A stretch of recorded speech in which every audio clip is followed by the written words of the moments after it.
Warning: this series contains scenes of graphic violence that may not be suitable for all audiences. Listener discretion is advised.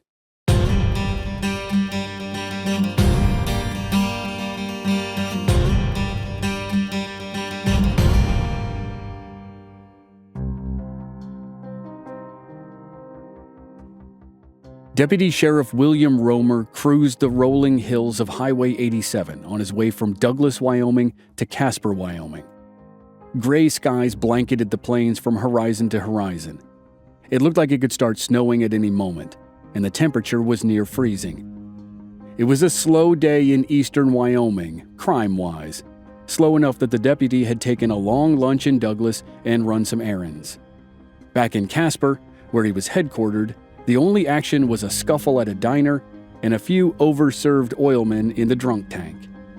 But as Romer drove west, he listened to his shortwave radio and his car's AM/FM radio. They both reminded him that his neighbors to the east in Nebraska were not having a slow day at all.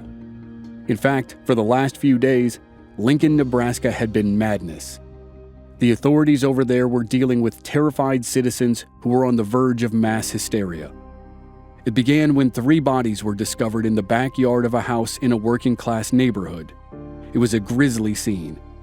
A few officers, grown men who had seen the atrocities of World War II firsthand, were sick on the spot. Then, the body of a farmer was found behind his house southeast of Lincoln. That led to the discovery of 2 local teenagers who were found shot and stabbed at the bottom of a storm cellar. It was total mayhem around Lincoln. A dragnet was in effect across Nebraska for a 19-year-old troublemaker named Charles Starkweather and his 14-year-old girlfriend, Caril Ann Fugate, whom some believed was his partner in crime. As Deputy Sheriff Romer drove toward Casper, more bad news came across the radio. 3 more bodies had been found, this time in the most upscale neighborhood in Lincoln. Romer shook his head and counted his blessings that it wasn't his county. He couldn't imagine what a body count of 11, with the suspects still on the loose, was doing to Lincoln. Romer pondered that as he crested a hill and saw 3 cars, 2 on the right side of the road and 1 on the left, parked about a half-mile down the highway. The road dipped down and back up again, and when the cars came back into view, Romer could see 2 people in the middle of the road. As he closed in, he could see that the people in the road, 2 men, seemed to be fighting. Romer thought it was probably a scuffle over a traffic accident, but as he approached, he realized that the men were struggling for control of a weapon. Romer skidded onto the gravel of the soft shoulder of the highway. He was 20 yards from the tussle, and at that moment, the larger of the 2 men yanked the weapon away from the smaller. The smaller man turned and ran toward a sleek black Packard. Romer leapt from his cruiser and reached for his service revolver. Before he could draw, the door to one of the cars that was parked along the highway flew open and a teenage girl jumped out. She dashed toward him and screamed, "Help me! He killed a man back there. He kidnapped me." Romer caught her in his arms as she reached him. She clutched him tightly and he ushered her into the back of his car. As he did, the black Packard screamed by, and Romer recognized the driver. It was Charles Starkweather, who may have killed 11 people if radio reports were accurate. Deputy Romer had counted his blessings too early. The terror and chaos that had gripped Lincoln, Nebraska, did come to his county, and it wasn't done yet.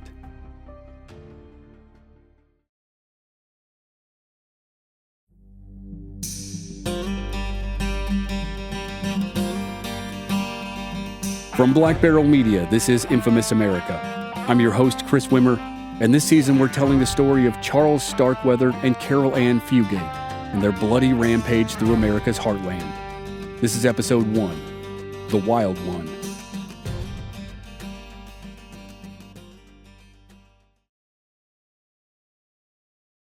In the 1950s, America was still basking in post-World War II prosperity.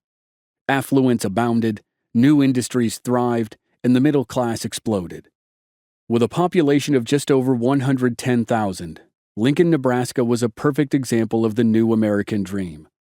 The capital city boasted high employment rates and very little crime. Some of the largest beneficiaries of post-war America were teenagers. They had been spared much of the despair of the Second World War. A 14-year-old in 1958 had missed the war almost entirely, and an 18-year-old was just 5 years old when the Japanese surrendered. Life magazine dubbed these teenagers the luckiest generation. While their parents had come of age during the Great Depression and World War, the teens of this new generation lived lives filled with drive-ins, sock hops, and high school football games on Friday nights. Or at least that's the way the 1950s are remembered. The reality is more complicated. For one, the luckiest generation seemed to only include a certain type of teenager, one who was white and had money. Poor white teenagers still struggled everywhere, and black teenagers of any income level obviously weren't included in the label the luckiest generation. They, or more accurately their parents, were in the throes of the battle for civil rights. Also forgotten in the nostalgia of the 1950s was the fear that teenagers had become wild and reckless in ways their parents never were. Some people wrote off teenagers as merely spoiled. Birth rates dropped significantly toward the end of the Great Depression and during the war. So in the 1950s, there were fewer teenagers to enjoy a larger slice of the growing prosperity pie. Some adults saw teens as squandering their good fortune and turning antisocial because they had no civic cause to rally around. Other, more inquisitive minds speculated that teenage rebellion stemmed from a fear that another war, this time nuclear, was imminent. In their opinion, youth revolt was just the manifestation of a belief that their world was doomed. And that speculation wasn't just a wild, baseless theory. There was some substance to this fear that American youth had gone astray. Government reports said cases of juvenile delinquency doubled between 1948 and 1957. Police departments in cities of all sizes were forming juvenile delinquency units to fight the rise of teenage crime. Lincoln, Nebraska had formed theirs in 1955.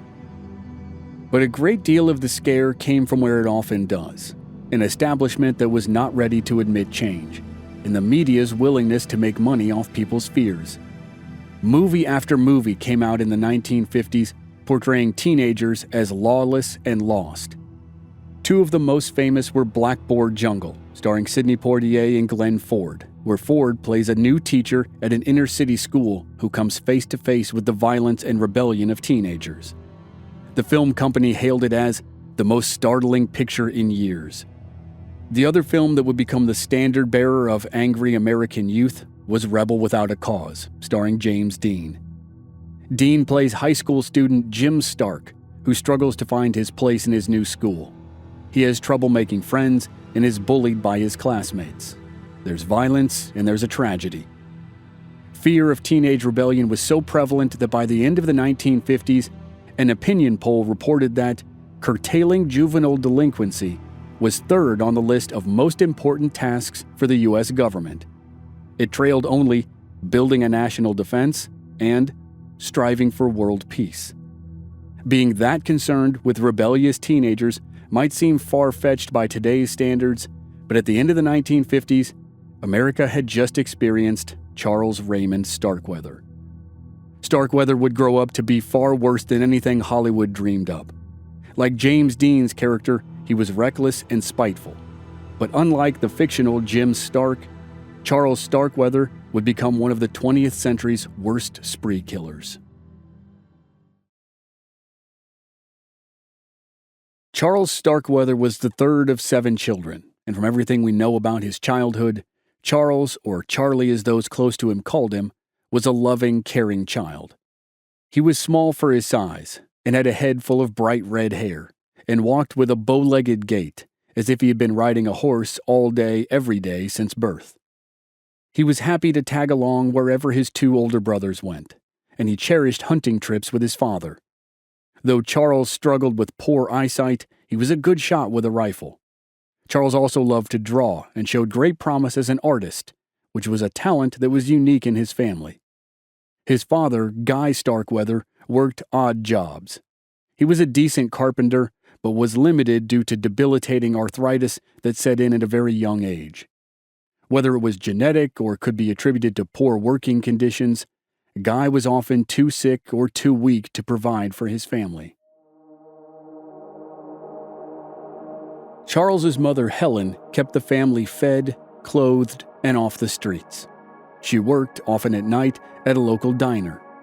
Somehow, with little help from her husband, she was able to navigate the Depression years, war rationing, and 9 mouths to feed. She gave her children a modest life. The Starkweathers were never destitute, but barely qualified as working class. Even with all those challenges, there was nothing about Charles Starkweather's childhood that indicated the path he would take and how short his life would be. The earliest hint at where Starkweather's hatred and lack of empathy came from can be traced back to when he first started school. From his very first day, Starkweather was bullied relentlessly. Children teased him about his small stature and his bow-legged way of walking. To make it worse, he often stuttered, and he struggled with his studies. It may have been that his glasses weren't good enough for him to read very well. Or maybe he suffered from any of the learning impairments that were apt to go undiagnosed in the middle of the 20th century. He scored an 86 on an IQ test, which was 4 points below the average range of 90 to 110. People with a low score were called, at the time, dull normal, and that added to the abuse from his peers. In kindergarten, he had a particularly bad day at Saratoga Elementary School. He had told his teacher at recess that none of his classmates would include him in their games. The teacher told Charles to go inside and draw. Then she scolded the other children, but did nothing else to resolve the conflict. Some of his classmates were mad at getting in trouble, and they told him he better run the minute the bell rang because they'd be after him. When the day ended and the bell rang, Charles tried to get away, but the other children overtook him with ease. They teased him about his appearance and called him names. He clutched his school bag because inside was a picture he had drawn that he dearly wanted to give to his mother. The bullies took his bag, found the picture, and tore it to shreds. Charles cried, and later in life, he said that day was the last time he ever cried. According to Charles Starkweather, the cruelty of the bullies, coupled with the inaction of his teachers and the administration, beat the kindness out of him. He became embittered and withdrawn from his parents, especially his father. He became spiteful and resentful of those who had more than him, and he grew angry at how inconsequential he was. More than anything, Charles Starkweather longed to be important. He wanted status, and if he needed to get it by being feared rather than loved, so be it.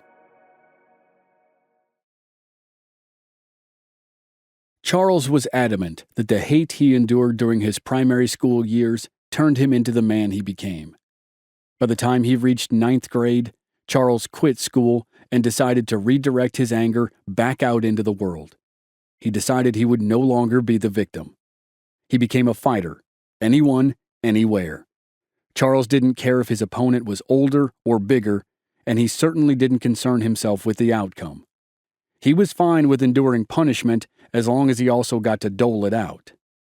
On one occasion, a boy twice his size called him a bandy-legged or bow-legged moron. With a crowd around him, Charles lunged.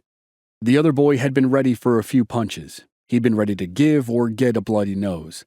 But he hadn't been ready for the ferocity of 15-year-old Charles Starkweather. Charles pummeled the boy, nearly breaking his arm. Then, holding a handful of the boy's hair, Charles dragged the kid's face across loose gravel. When Charles finally stopped, the boy's face looked like it had been clawed by a wild animal. The crowd was shocked, but not surprised. This was what the youth of Lincoln had come to expect from Charles Starkweather. Ironically, the few friends whom Charles had were the boys he faced off against. One was named Bob Von Bush. Bob was one of the many significantly bigger boys whom Charles had fought without any reservation. After beating the hell out of each other until neither could catch his breath, the story is that they found a sort of schoolyard respect for each other. Their friendship blossomed. Instead of going to school, the two boys worked on cars in a small garage space that Charles rented in the upscale Lincoln neighborhood known as the Country Club. While Bob Von Busch was seen as just the typical flat-topped Midwestern boy getting out his energy before he settled down, Charles's reputation was that of a punk or a thug. His peers were not the only ones who took notice of his toughness and propensity for violence. The newly formed Juvenile Delinquency Division of the Lincoln Police Department had their eyes on him too. Charles did himself no favors by leaning entirely into the persona he was trying to project. He embellished or told outright lies to make people believe he lived a more adventurous and impressive life. People who knew him rarely knew when he was telling the truth, and he went out of his way to craft an image that he pilfered from comic books and movies. His hair was long on top and slicked back on the sides in a style that was called a greaser. He sported a leather biker jacket, though it was too big for him. His jeans were boot-cut to accommodate indigo cowboy boots that people assumed he must have stolen. He would lean against an alley wall, nonchalantly holding a filterless cigarette, with a practiced indifference that was supposed to say to the world, "I don't give a damn." It was all straight out of the James Dean playbook, or the model for John Travolta and his friends in the movie Grease that would come out 20 years later. The difference was, even though Charles was mimicking the things he saw in movies, his anger and hopelessness were not an act. In late 1955, with education in his rear view, he took a menial job at a paper warehouse where his bosses rode him hard. One of his foremen would later tell a reporter that Charles was the single dumbest man he had ever employed. It was clear that Charles's path through life in the real world was going to be just as demoralizing as his traumatic school days. Charles saw little chance to advance in the world, little chance to taste the finer things in life, and little chance that he might one day get out of Lincoln, Nebraska. But about a year after leaving school, Charles's life finally got a little bit brighter, even if only for a short time. He met the only person in his entire life who would ever make him happy. She was a tiny wisp of a girl, just 13 years old when they went on their first double date, and her name was Caril Ann Fugate.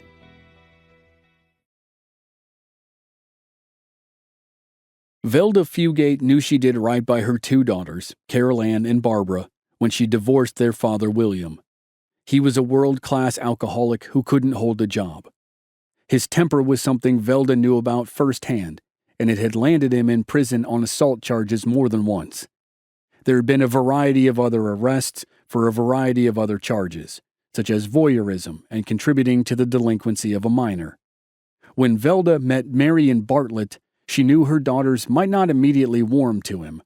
Both girls were still under 16 and shaken by the only male authority they had ever known. But it was the right move for Velda. He could provide a roof over their heads, and he held a steady job. Velda and Marion married and had a baby girl named Betty Jean. For a woman who had raised her girls mostly in the tenement houses of Lincoln, Nebraska, the situation was a marked improvement. The Bartletts lived in a modest home on Belmont Avenue. It was nowhere near the nicest part of town, but it certainly wasn't the worst either. Marion Bartlett struggled to relate to his two new stepdaughters, and his default mode was to be overbearing and overprotective. He bought into the hysteria of youth rebellion and juvenile delinquency. As far as he was concerned, every boy in town was a thug who may as well have been Marlon Brando in The Wild One. So, his daughters, which is how he grew to see them, were not permitted to attend sleepovers, and they were heavily restricted when it came to dating in high school. In fact, getting caught wearing lipstick in the Bartlett house might as well have been a federal offense. Barbara navigated her new stepdad's strict rules and found a nice young man, Bob Von Busch, who courted her in a way that gained Marion's approval. It was only because of his trust in Bob that Marion allowed Barbara to bring her younger sister Caril on a double date. Bob brought his friend Charles Starkweather. Bob knew Charles had rough edges, but he also knew Charles could be kind and fiercely loyal to the few people he really cared about. Caril Ann Fugate became one of those people. After just their first date, both the teens were smitten. Charles had recently turned 18. Caril was 13 and a couple months away from turning 14. The things Charles hated about himself, His red hair, his small stature, his stutter, and his bow legs, those things endeared Caril to him. Charles was wild enough to capture Caril's imagination, but also so in need of love that she was drawn to protect and care for him. Charles saw a meanness in the world, and Caril longed to ease his pain. They became inseparable. Caril's mother and stepfather did not necessarily embrace Charles. They knew he had dropped out of high school and had run afoul of the law. But he came from a respectable, hard-working family. Charles kept regular work. Along with the paper factory, he assisted his brother Rodney on his route as a garbage man. And Bob Von Bush and Caril vouched for Charles's good heart, his artistic talent, and his commitment to his friends, few though they were. And Charles's devotion to Caril was evident. He doted on her as much as she did him. Often it appeared that he spent every cent he made on her. As their affection for each other grew, some people, like Bob and Barbara, just saw two teenagers in the grips of their first crushes. But some people saw an underlying intensity in Charles and Caril's relationship. She was more caught up in the older boy than a girl should be. And Charles could be hot-headed and frighteningly jealous if he thought Caril was showing an interest in anyone else. At times, they seemed to be more obsessed with each other than in love. It was a combustible relationship, with patterns and red flags that no one would catch in time.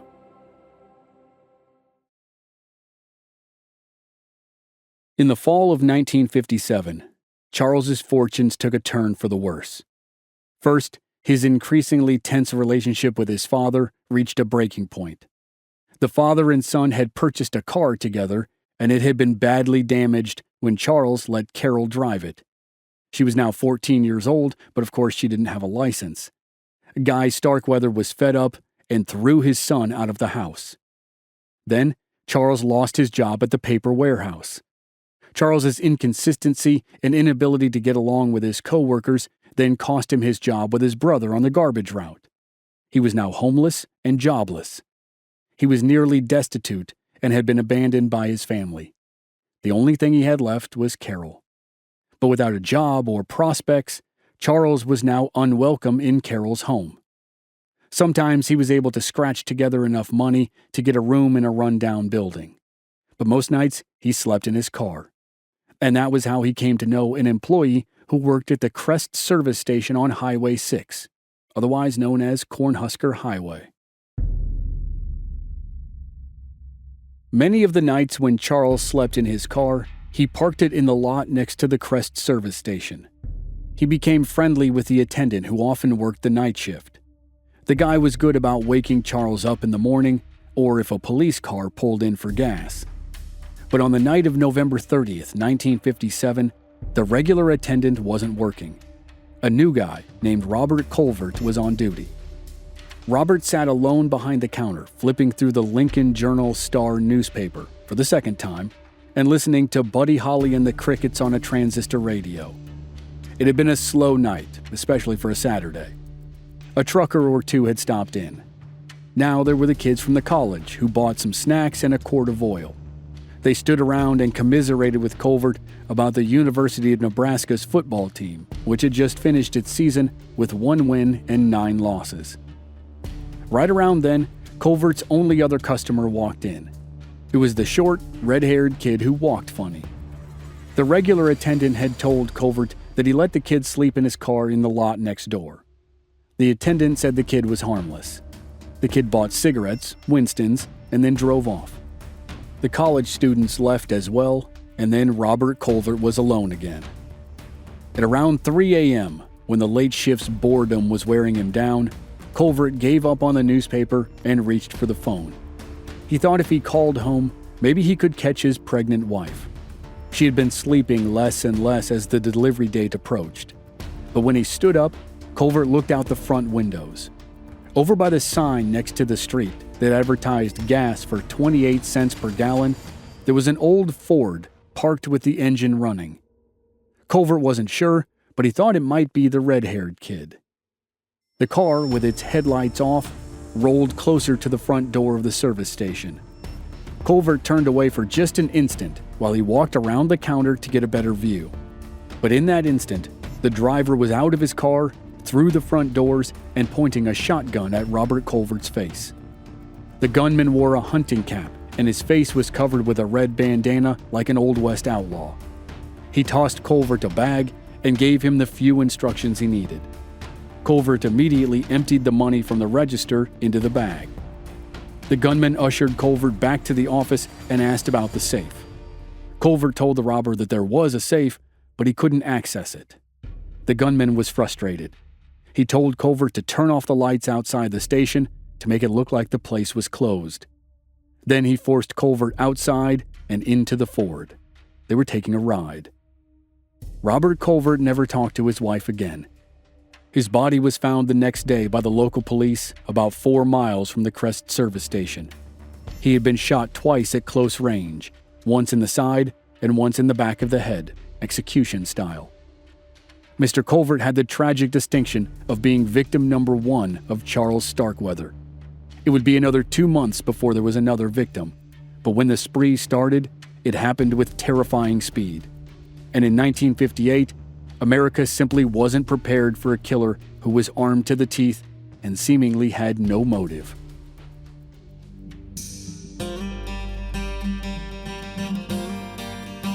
Next time on Infamous America, Charles Starkweather has killed once, and now he loses whatever control he had left. He goes down a dark road, and he brings Caril Ann Fugate along for the ride. That's next week on Infamous America. Members of our Black Barrel Plus program don't have to wait week to week for new episodes. They receive the entire season to binge all at once with no commercials, and they also receive exclusive bonus episodes.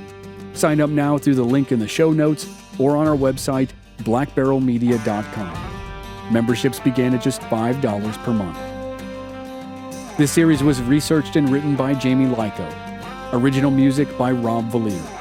I'm your host and producer, Chris Wimmer. Find us at our website, blackbarrelmedia.com, or on our social media channels. We're Black Barrel Media on Facebook and Instagram, and B Barrel Media on Twitter. And you can stream all our episodes on YouTube. Just search for Infamous America Podcast. Thanks for listening.